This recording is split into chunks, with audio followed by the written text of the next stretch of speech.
বস গতকাল থেকে ঝাটের ছবি পরপর দেখার পরে এবং টাকার জলাঞ্জলি দেওয়ার পরে একটা ছবি দেখলাম, রিলিফ পেলাম। ছবির নাম হচ্ছে দাগি।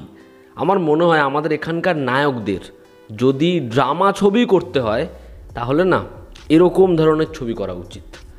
আফরান নিশোর ওই ছবিটা যদি তুমি অ্যাকশন ছবি হিসেবে দেখতে বসো তুমি নিরাশ হবে, কারণ এটা একটা ড্রামা ছবি এবং এত সুন্দর একটা ছবি, এরকম পারফরমেন্স দিয়েছে। প্রত্যেকের এই ছবিটা দেখা উচিত। যারা ভালো বাংলা ছবি দেখতে চাও এই ছবিটা দেখো। কিভাবে ড্রামা হ্যান্ডেল করতে হয় পরিচালক দেখিয়ে বেরিয়ে গেছে। ওর মধ্যে অ্যাকশনও আছে, হিরোইজমও আছে, সব আছে, কিন্তু একটা সুন্দর অভিনয় করার জায়গা, ভালো গল্প। এবং এই ছবিটা দেখলে না অ্যাক্টর হিসেবে এই লোকটার প্রতি তোমার রেসপেক্ট বাড়বে। ছবির গল্পটা আমি একটু করে বলছি। এখানে আফরান নিশোর যে ক্যারেক্টার, সে 14 বছর পর জেল থেকে বেরোচ্ছে। 14 বছর আগের তার যে জায়গা সেটা ফিরিয়ে আনা সম্ভব নয়। তার যে প্রেম, যেটা হাত সে ছেড়ে গেছিলো এবং সে একটা ঘটনা ঘটিয়েছিল যার জন্য এই পুরো পরিস্থিতি, এবং তার পাস্ট যেটা তার পিছু ছাড়ছে না। এবং যখন একজন জেলের দাগ গায়ে নিয়ে বেরোয় তার দাগ কি অত সহজে গোছে? এর থেকে বেশি জানতে হলে তোমাকে এই ছবিটা চরকিতে গিয়ে দেখতে হবে। ছবির পজিটিভ দিক, নেগেটিভ দিক, আমার কাছে এই ছবির জন্য অনেকগুলো পজিটিভ দিক রয়েছে এবং খুব সামান্যই নেগেটিভ দিক রয়েছে। ছবির প্রথম পজিটিভ দিক হচ্ছে এই ছবিতে আফরান নিশোকে যেরকমভাবে প্রেজেন্ট করেছে, শুরু থেকে শেষ অবধি আফরান নিশো যেভাবে অভিনয় করেছে, দারুণ, জাস্ট দারুণ। আমার খালি একটাই বক্তব্য, সেটা তারা ছবিটা যেরকমভাবে অ্যানাউন্স করেছিল, এই ছবিটা না ওই অ্যানাউন্সমেন্টের প্রয়োজনই নেই ছবিটায়। এই ছবিটা এতটাই সাটল ওয়েতে ক্যারেক্টারটাকে দেখাচ্ছে, এরকম তার ম্যানারিজম, এরকম তার চোখের চাউনি, এরকম হাঁটা চলা, কথা বলা, চরিত্রটা আপনাদের ভালো লাগতে বাধ্য। ইমোশনাল সিন যেভাবে ও পোর্ট্রে করেছে, ওটা ছবিতে এত কম সংলাপ দিয়ে অভিনয় করা আচ্ছা অ্যাক্টররা করতে পারবে না। আফরান নিশো যা পারফরমেন্স দিয়েছে, দারুণ, টেরিফিক অভিনয়। তার একটা জায়গা রয়েছে যেখানে তার এক্সপ্রেশনে হোল্ড করা হয়েছে এবং সে বুঝতে পারছে না যে সে কী করেছে।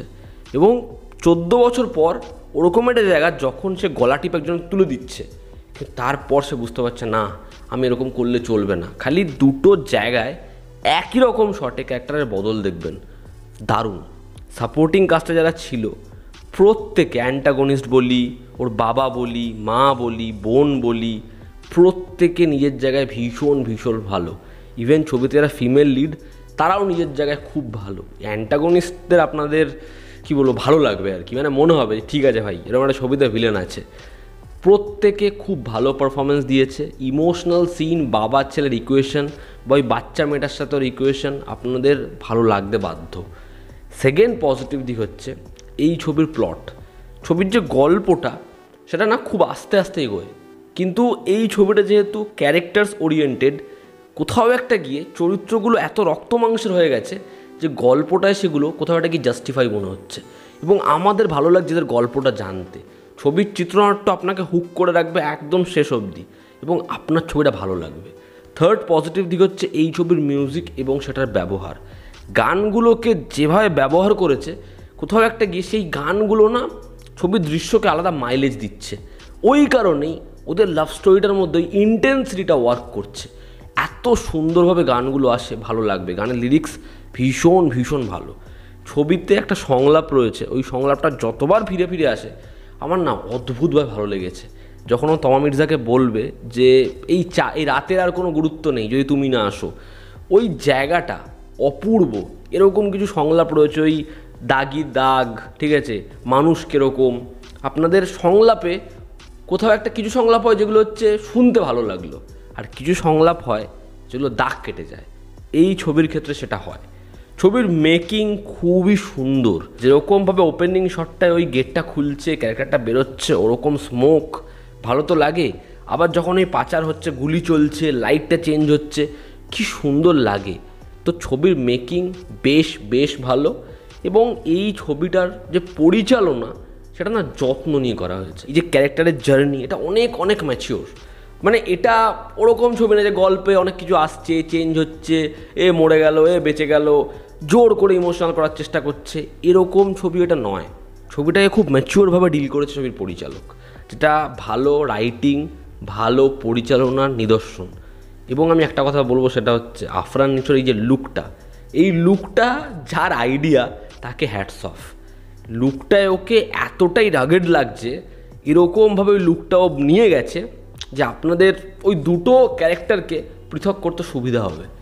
তো ওভারঅল দাগি আমার মনে হয় একটা খুব সুন্দর ড্রামা ছবি। আপনারা এই ছবিটা দেখুন, এবং আমাদের এখানেও যারা এটা মনে করছে যে ড্রামা করলে লোকে সিনেমা হলে আসবে দেখবে, তারা না রেপ্লিকা বানানো বন্ধ করে দিয়ে, কারণ আমাদের এখানেও ভালো অ্যাক্টর তো প্রচুর রয়েছে, খালি এরকম ডিরেক্টর এবং এরকম ধরনের প্লট দেখুক, ছবি লোকে দেখবেই। আমার মনে হয় দাগি খুব ভালো ছবি।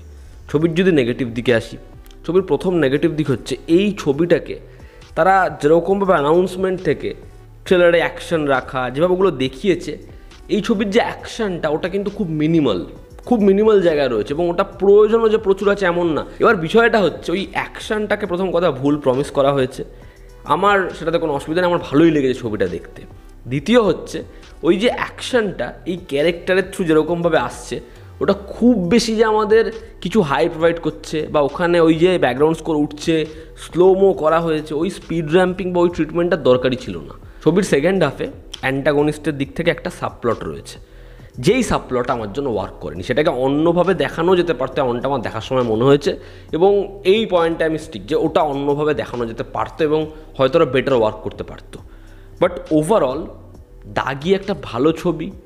এই ছবিটায় একবার এটা ভাবেনি যে এ তো স্টার, এর প্রিভিয়াস ছবি সুড়ঙ্গ সেটা তো এরকম জোনে ছিল, আমরা একটু মাসি করি, এই চরিত্রটাকে একটু অ্যাকশানে প্রেজেন্ট করি, না, একটা ভালো গল্প, একটা ভালো ছবি, একটা ভালো ক্যারেক্টার এবং পারফরমেন্স দেওয়ার হাজারখানা জায়গা এটা তারা আগে বেঁচেছে। এবং কুর্নিশ আফরার নিছকে যে সুড়ঙ্গের পরে তার এরকম একটা ছবি চুজ করা, এটা কিন্তু সবাই করতে পারবে না, এটার জন্য গাটস লাগে, গুদা লাগে, ঠিক আছে? সেটা সে করেছে ভালো ক্যারেক্টার, ভালো পারফরমেন্সের জন্য, শুধুমাত্র সাকসেসফুল হওয়ার জন্য নয়, যেটা সত্যি খুব খুব প্রয়োজনীয় এটা বোঝা।